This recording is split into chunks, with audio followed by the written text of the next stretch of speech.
Is the biggest aviation mystery of all time, the disappearance of Malaysian Airlines Flight MH370, about to be solved? It looks so promising.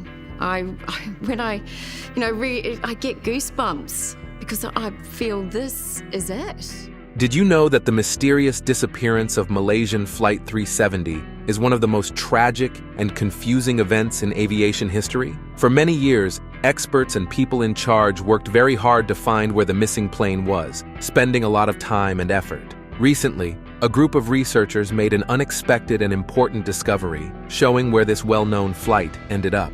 Join us as we explain every part of this amazing find, helping to clear up the big mystery that shocked the world. Chapter 1. Malaysian Flight 370. The mysterious story began in the early hours of a March day in 2014. It was 12:41 a.m. on March 8th, to be exact. Malaysian Airlines Flight 370 was ready to start its trip. It was taking off from Kuala Lumpur International Airport, with Beijing Capital International Airport in China as its destination. The flight wasn't supposed to take very long, just a little over 6 hours. The plane used for this significant flight was a Boeing 777-200ER. This particular aircraft was not new. It had been in use for 12 years and was registered as 9M MRO. The pilot in charge was Captain Zahari Ahmad Shah. He was an experienced and highly skilled pilot, 53 years old. Captain Zahari had a notable career, having flown for 18 and 365 hours. He was familiar with this route and loved flying a lot. He often talked about his flying experiences and his passion for aviation on different online platforms. Joining him in the cockpit was First Officer Farek Abdul Hamid. At 27 years old, he was much younger and had 2,763 hours of flying experience. This flight was meant to be a training session for him, but sadly, it turned out to be his last. There were 10 dedicated flight attendants on board. Their job was to look after the safety and comfort of the 227 passengers, which included 5 children.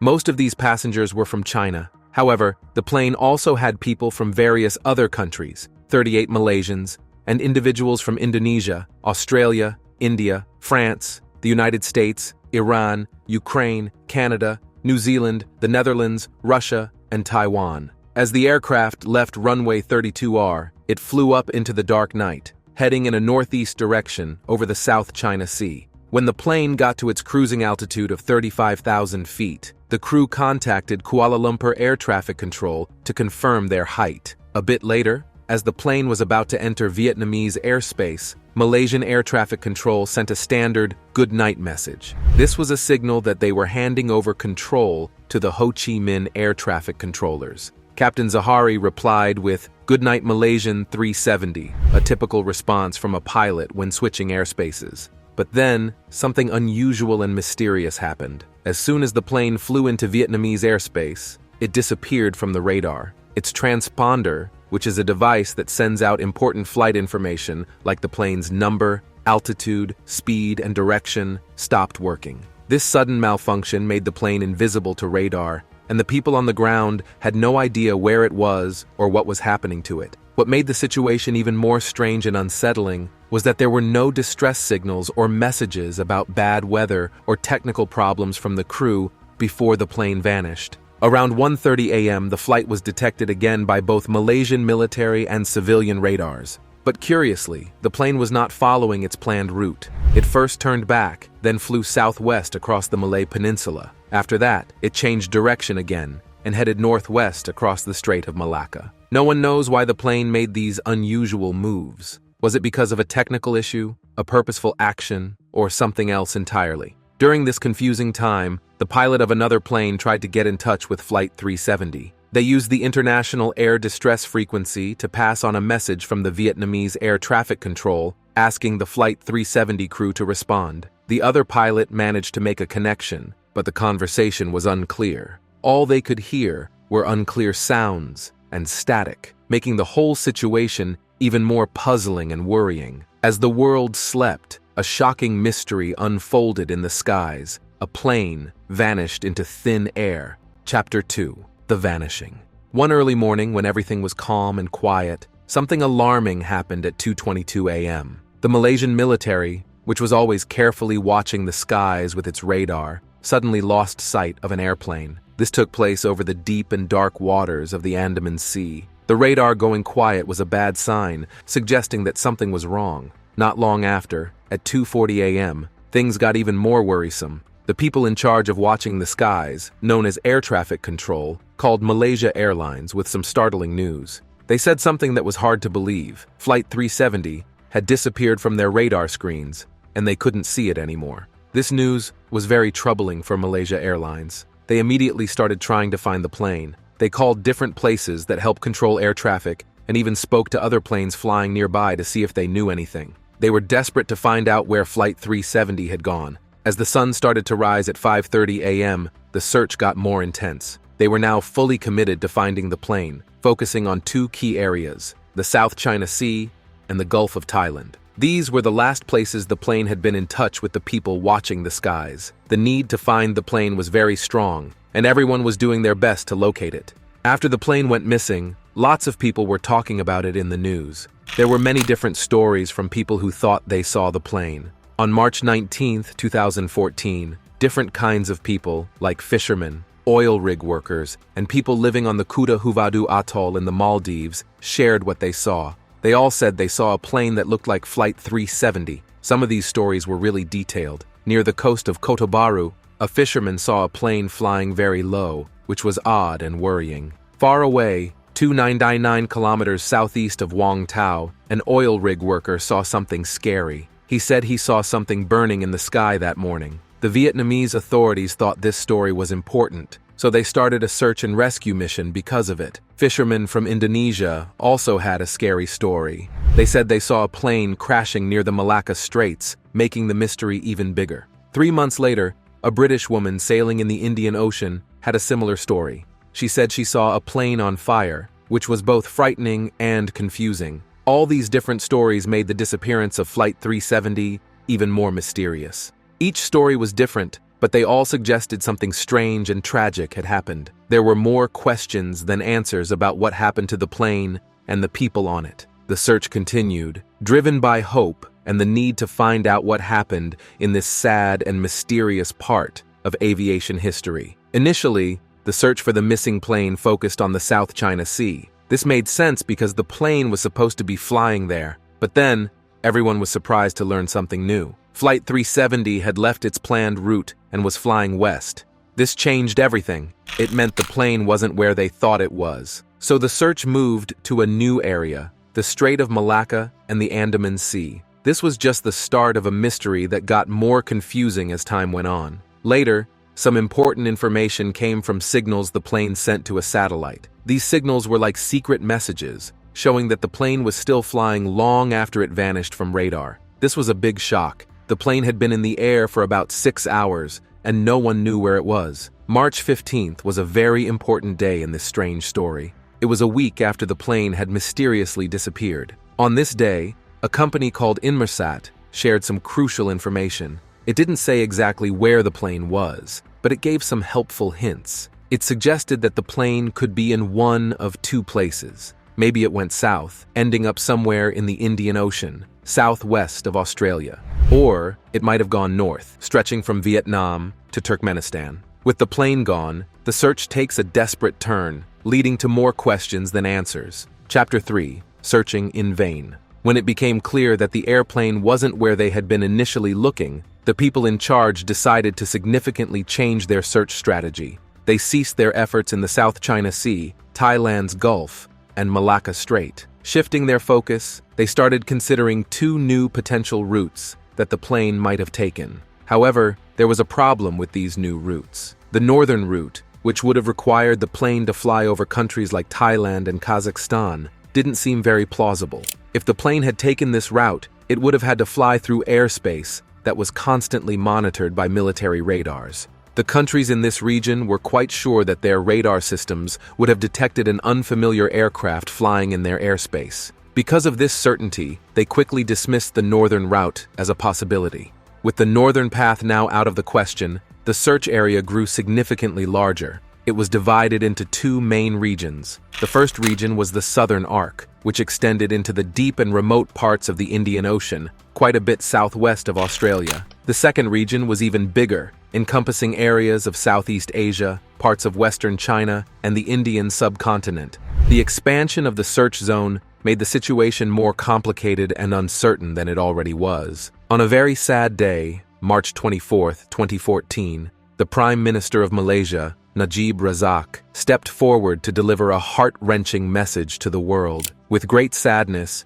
he announced that after detailed analysis of the last signals from the missing plane, a tragic conclusion had been drawn. This analysis was conducted with assistance from experts at Inmarsat and the UK Air Accidents Investigation Branch. They deduced that the plane's final position, before it disappeared, was somewhere over the southern Indian Ocean. This location led them to a grim realization. There were no safe landing spots in this vast open sea. The painful conclusion was that the airplane, along with everyone on it, must have plunged into the ocean. This incident marked a profoundly sorrowful chapter in the history of aviation, particularly for those connected to Flight 370. The flight carried 239 people, and it seemed highly unlikely that anyone could have survived such a disaster. At the time, this was the most devastating incident involving a Boeing 777. This sad record was held by Flight 370 for 131 days, until, in another tragic turn of events, another Malaysia Airlines Boeing 777-200ER, Flight 17, was shot down on July 17, 2014. This second terrible incident took the lives of 298 people, surpassing the previous tragedy. The effort to find the missing Flight 370 turned out to be the most expensive in aviation history. It was an exceptionally challenging mission, primarily because the suspected crash site was in a very isolated part of the ocean. A glimmer of hope appeared on April 6, 2014, when an Australian ship, in the middle of the ocean, detected what seemed to be signals from the plane's black box. These signals were picked up approximately 2,000 kilometers northwest of Perth, in Western Australia. Adding to this promising lead, Inmarsat data matched these signals' locations. However, there was a concern. If these signals were indeed from Flight 370, the black box's battery might be nearly out of power. They used a robotic submarine to search the area to investigate this lead. This was a formidable task. The signals had been detected over a broad area, and despite extensive efforts by the submarine, no parts of the plane were found. Later, it was suspected that these signals might have been false, possibly caused by a malfunction in the acoustic equipment used. The search continued with resolve until June 2015, but, regrettably, it didn't result in finding any wreckage or debris from Flight 370. It was not until July 29, 2015, that a small piece of hope was found. A part of the right wing, known as the flaperon, was discovered on a beach on Reunion Island. This island is quite far away, about 3,700 kilometers west of the area where the Australian authorities had been searching in the Indian Ocean. Over the next year and a half, beaches in various countries such as Tanzania, Mozambique, South Africa, Madagascar, and Mauritius revealed 26 more pieces that were believed to be from the plane. Of these, 3 pieces were confirmed to be from Flight 370, and 17 were highly likely to be from the aircraft. 2 of these pieces came from the interior of the plane, indicating that the aircraft had broken apart. However, it was not clear whether this breakup occurred in the air or when the plane impacted the water. Further examination of the wing parts found, one on Reunion Island and another in Tanzania, led to a new understanding of the plane's final moments. It seemed that the plane did not make a controlled landing, meaning it wasn't being guided for a gentle landing on water. Some experts believe that Flight 370 might have crashed into the water in a steep dive. In January 2017, the governments of Malaysia, Australia, and China officially ended their search for Flight 370. However, an American company, Ocean Infinity, was allowed by the Malaysian government to continue the search. This extended search went on until May 2017, when the Malaysian Transport Ministry announced the conclusion of this additional search effort. In 2018, Malaysia's report hints that Flight 370 might have been taken over on purpose, not just broken. Chapter 4: A Kidnapped Flight? Back in the middle of 2018, and to be more precise, in the month of July, the government authorities of Malaysia released what was considered their most detailed report about the baffling disappearance of Flight 370. This particular report was quite important because it almost completely ruled out the possibility that the airplane had failed due to some kind of mechanical malfunction. Rather, it strongly suggested that perhaps someone had intentionally altered the flight's path by taking manual control of the airplane. Even with these strong suggestions, the team of experts who were diligently working to solve this mysterious case found themselves at a loss to pinpoint the exact cause behind why Flight 370 vanished without leaving any clues behind. Following the disappearance of the plane, many people began to theorize about various scenarios, one of which was quite alarming: the possibility that the plane might have been hijacked. This wasn't just an unfounded suspicion, as there were some real reasons to consider it. For example, a very concerning discovery was made. 2 individuals had boarded Flight 370 using passports that were not their own. The passports had been stolen. This revelation raised immediate concerns. The passports in question, one from Austria and the other from Italy, had been reported as stolen in Thailand over the preceding 2 years. Interpol, which is a large international organization that assists police forces globally, confirmed that these passports were listed in their database that keeps track of lost and stolen travel documents. A major concern was that no one had checked these passports against the database when they were reported as stolen. The situation garnered even more scrutiny when Ahmad Zahid Hamidi, who was overseeing Malaysia's internal security, openly criticized his country's immigration officials. He expressed his frustration over their failure to prevent the 2 passengers, who were using the stolen European passports, from boarding the flight. These passengers had purchased one-way tickets through China Southern Airlines. Reports surfaced that a person from Iran, calling from Bangkok, had specifically requested the cheapest tickets available to Europe and had paid for them in cash. Subsequently, more information emerged. The 2 passengers were actually young Iranian men, one aged 19 and the other 29.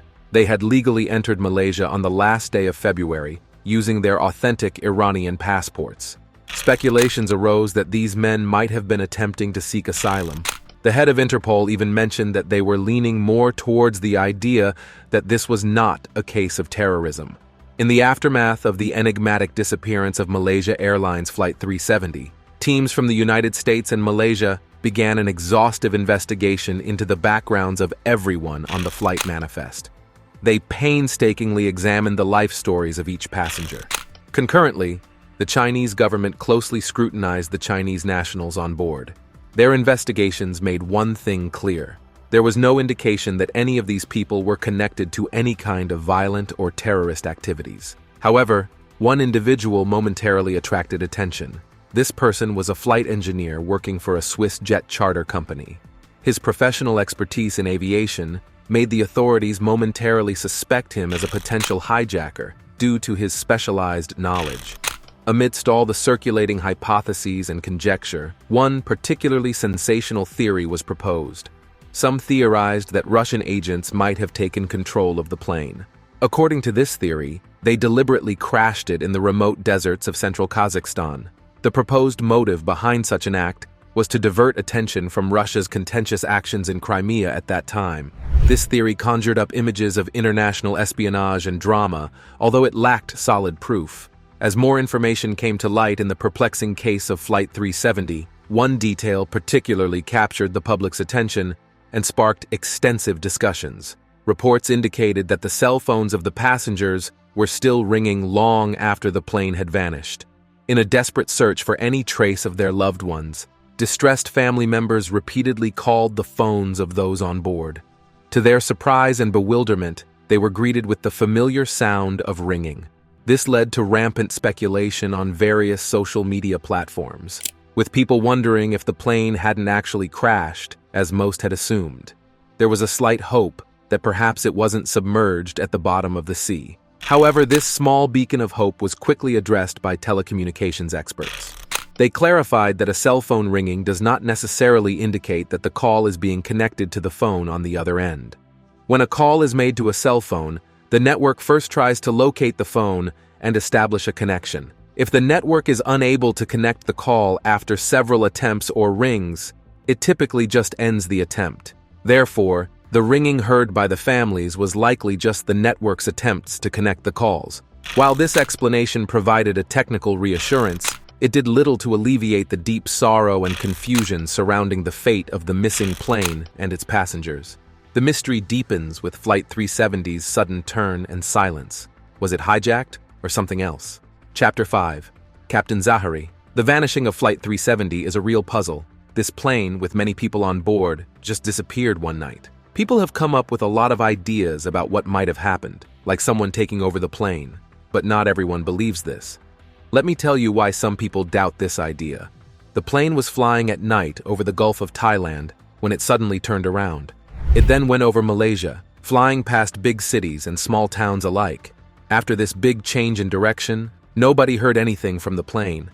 In today's world, where we can talk and share things online all the time, this silence is strange. None of the people on the plane, whether they were traveling for fun or work, sent a message, made a call, posted a photo, or did anything online after the plane changed its path. This made the mystery even bigger and made people more worried about what really happened during the flight.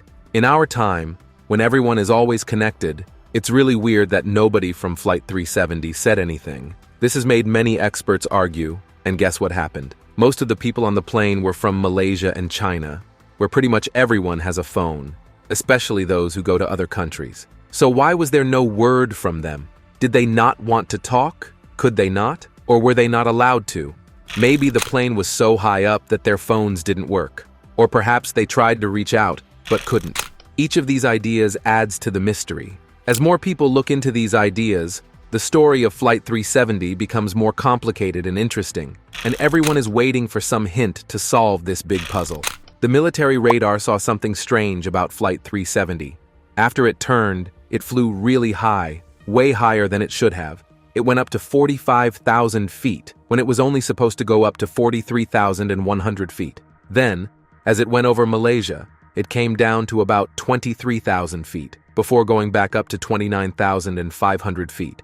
It stayed at this height for a while. This moving up and down is probably why people's phones didn't work. Whether they turned their phones on during the flight or they were already on, they couldn't connect to the towers on the ground because the plane was too high. When trying to figure out why Flight 370 didn't go where it was supposed to, people in the US thought that maybe someone in the cockpit changed the plane's settings. They thought it might have been flown on purpose over the Indian Ocean. The Malaysian government wanted to know more, so they checked out the pilots' homes and looked at the bank and credit card records of all 12 crew members. They also checked other things, like where they lived. About a month after the plane disappeared, the head of police in Malaysia said they had talked to over 170 people, including the families of the pilots and crew. The main suspect was the captain, Zahari Ahmad Shah, especially if it turned out that a person was behind the plane's disappearance. There was a scary idea about Captain Zahari. Some people thought he might have planned to crash the plane on purpose, taking everyone with him. They thought he might have locked the other pilot out of the cockpit, cut off all contact with the outside, made the air in the plane bad, and then let the plane fly by itself until it ran out of fuel. When they looked into Zahari's life, they found out he was married with 3 adult kids and lived in a safe place with 2 homes. In his main home, he had a flight simulator game that he used a lot. When they searched his house, they found the simulator and something odd about it. The simulator had a flight path like Flight 370's, going deep into the Southern Ocean and then pretending to land on a small island. Even though these records were deleted, experts got them back. They saw that the path on Zahari's simulator was almost the same as the actual path Flight 370 took. This made people think Zahari might have had a plan to crash the plane, maybe because of personal problems. Zahari, the pilot of Flight 370, was having a hard time in his life. He was dealing with separating from his wife, which is tough for anyone. He was also upset about a family member, Anwar Ibrahim, who got a 5-year prison sentence right before Zahari's flight.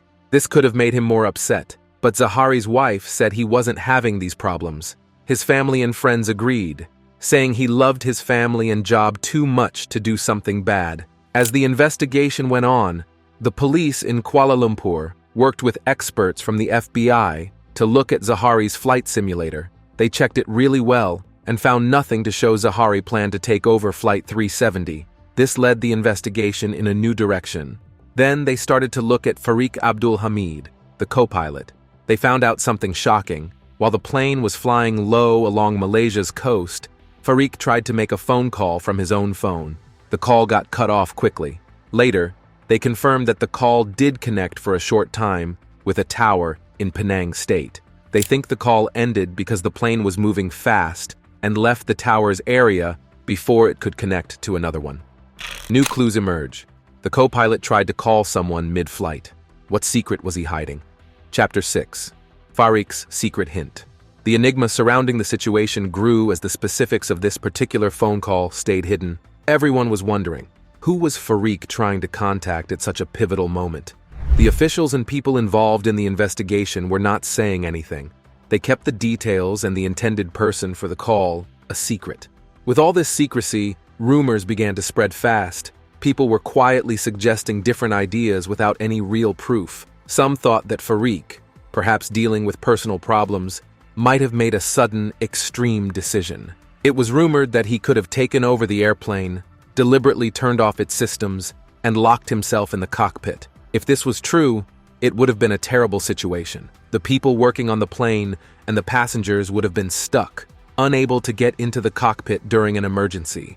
These kinds of thoughts made the already puzzling and sad story of Flight 370 even more grim and tragic. There were guesses that Farik might have been facing hard times in his private life, maybe with his love life. People wondered if these issues had gotten so bad that he saw this shocking and sad event with the flight as a way to escape his own pain. Although this is a dramatic idea, it shows a picture of a man pushed to his limits, feeling like there was no other choice. However, it's important to look at the other parts of his life that seem to disagree with this idea.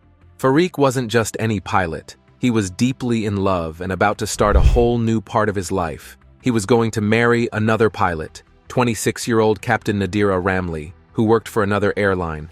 Everyone said their relationship made him happy. This upcoming wedding shows us a man excited about his future, not someone wanting to end it. On top of that, his career was also something he was very proud of and passionate about. Being a pilot wasn't just a job for him, he loved it. It was a career he was fully committed to, and it brought him a lot of joy. His dedication to his work was clear, and those who knew him could see how important being a pilot was to him. When you think about these parts of his life, it's difficult to understand why he would choose such a tragic and irreversible path. His plans to get married and his love for his work suggest he had many reasons to keep living. This makes us question whether the idea that personal problems drove him to take over the flight with a tragic goal is likely or not. The contrast between the idea that he was in despair and the reality of a man excited about getting married and passionate about his job makes the mystery even more complex. It pushes us to not settle for simple answers and to think about all aspects of his life. This way of investigating is more thorough and shows respect for the complexity and depth of human feelings and actions. In situations like this, the truth is often not just clear-cut, but found in our lives in subtle and varied aspects.